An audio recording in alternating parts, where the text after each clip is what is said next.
All right, guys, well, it's the end of February and I have some tasks to do in the greenhouse today. So I'm gonna go ahead and take you along with me. It's a bunch of just sort of random things, but let's get going on it.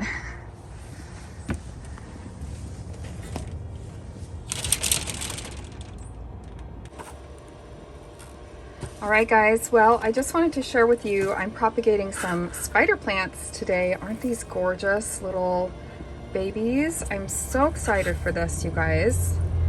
And my plan for these is to water propagate them. So I'm going to be putting them in probably a mason jar and just making sure the water stays clean and change the water frequently and then get these to root. And then I'm hoping to actually pot them up and possibly share them or sell them on the flower stand. So this is an economical way to share your plant varieties. And it's also good for the mother plant to release some of the larger ones. So I tend to grab, you know, the ones that are bigger and healthier first and let these smaller ones continue to develop. But it actually will help, it'll help the mother plant as well. And I've got all these refilled here. And it's kind of nice when you can kind of jam them together, you know, because that works out pretty well. And then I've got a couple more there. So anyway, I'm going to go ahead and get these filled with water, and I might just even leave them out here. I'm running out of room and my grow lights and all that indoors, so I might just leave them out here. See here, I still have a bunch that I need to get potted, and I have some pots. I'm trying to make them look consistent, but what I might do is, you know, I'm just reusing pots, but I might give them a little hit with a little bit of paint or something. Or sometimes I put like a ribbon around them or something just to kind of hide the branding, especially if it's something I'm going to be putting on the flower stand. So what I'm doing today, I've got some stuff happening here. I've got some sweet peas that I need to stake up, but I'm also potting today, potting up my starts that I took from one of my variegated spider plants. And so I am definitely enjoying potting these up today. They have rooted really quickly, and I have even more that I've potted and ones I need to pot up. So I have more sweet peas out in my winter sowing, but I do stake the ones that I bring inside. So I do this for a couple reasons. Basically, it kind of just helps train them to stand up straight. And sometimes all I use is a kitchen skewer. So that works really well. And then I have some of these thicker ones too, but some of these ones that are getting a little tall, I'm gonna go ahead and just gently stake these up. So it just kind of helps get them going in the right direction when they're seedlings. Now, obviously I don't do this with my winter sown jugs. I just, you know, let them kind of flop over like this, but I'm gonna go ahead and work on these today. I gotta find a few more stakes. I've got them all tied up. You can see I just use a little piece of wire and just loosely kind of loop it around. Actually, this one's probably a better example right there. So I kind of loop it around once and then again, just to kind of help start to train these up. And yeah, I think they're gonna. So I've got this sedum. I guess you could call it a sedum. It was a mixed flat of succulents when I bought it, and it did great all summer on my front patio, and now you can see it's getting a little leggy. We're here in the greenhouse, it's February, so now would be a really good time to propagate this plant. So what I'm going to be doing today is just trimming all of this length off of these, and it's not going to damage the plant underneath. In fact, it might even create a new rosette. And then I'm just going to be pushing that long stem down into some soil and, you know, kind of cleaning these up. Now, I've also noticed a little bit of pest damage here, and a little bit of pests. So I'm gonna spray them down too. I have some, just some neem oil spray. I'll give them a spray down and just kind of isolate them from the rest of my house plants. I'm just gonna leave them out here in the greenhouse in the sun. They're doing great out here. So I'm not gonna change the environment they're in. That's another tip I have for you. And then, yeah, I think this plant will be a lot happier. And also, you know, hopefully removing these will also remove, you know, most of the pests from the rest of this plant. Now the other thing I might do today is take some length off of the bottom of the plant. So you can see I have it on top of another pot. So really this plant has outgrown its container. So this is, you know, something where, you know, you could remove most all of that and just refresh the plant, give it a great fertilizer, and it'll bounce back next summer and it'll look awesome.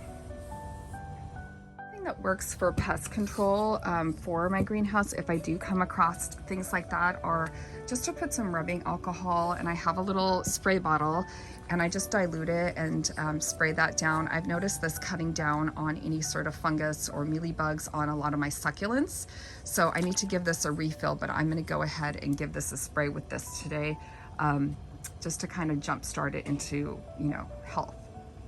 This is another sedum planter that I might go ahead and start to trim and propagate. Again, it's outgrown the length of its, the height of its container, I should say. And I'll just rejuvenate the plant for summer.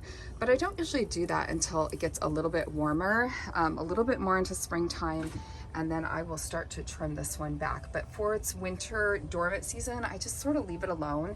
You can see it does put on kind of a yellow color, but I still think it's pretty, and I'll trim that one probably in another couple weeks.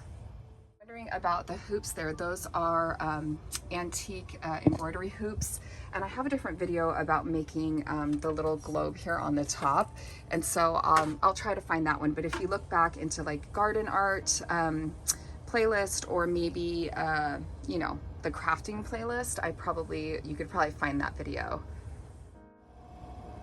So here's the other sedum that I have that's outgrown its container. So if you look down here, try to dig it out, but there's the pot, and you can see it's hanging way down.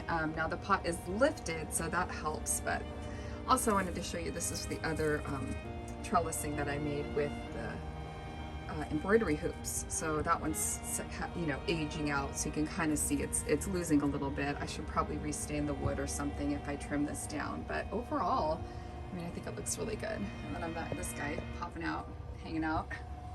So anyway, I got to give that one a haircut too.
All right, guys, well, I'm gonna do something kind of drastic today. This is my olive tree, and it has probably doubled in size since I first purchased it. It's been hanging out in the greenhouse this winter.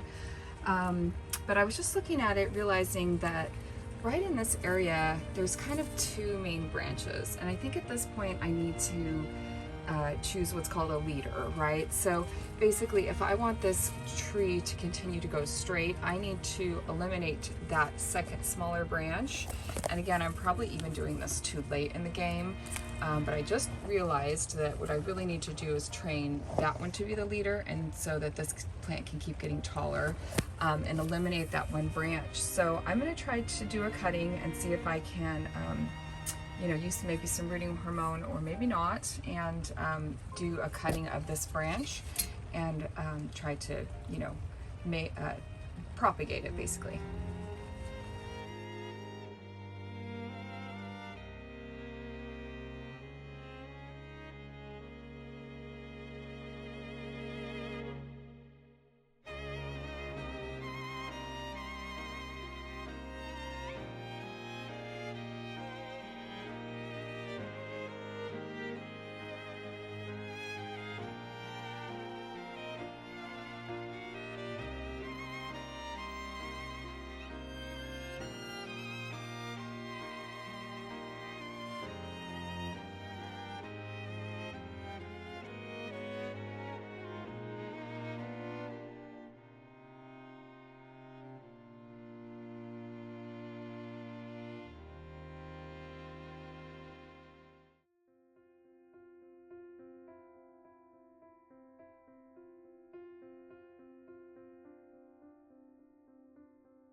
Hello.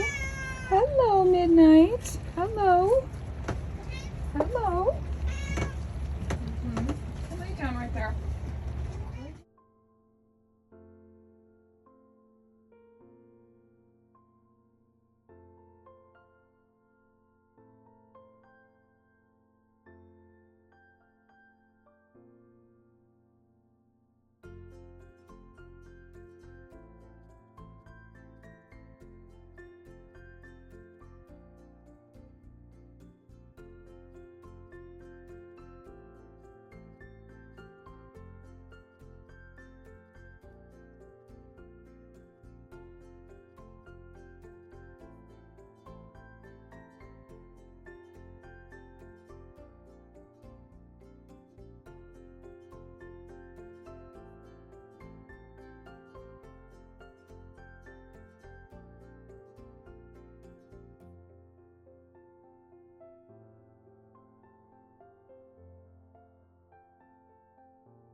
Today, the seedlings this weekend that I planted are all stalk. So this one is a ruby variety and also a lavender blue variety from Johnny's Seeds. So I'm going to be bringing those inside on the grow lights and getting my second succession of stalk going.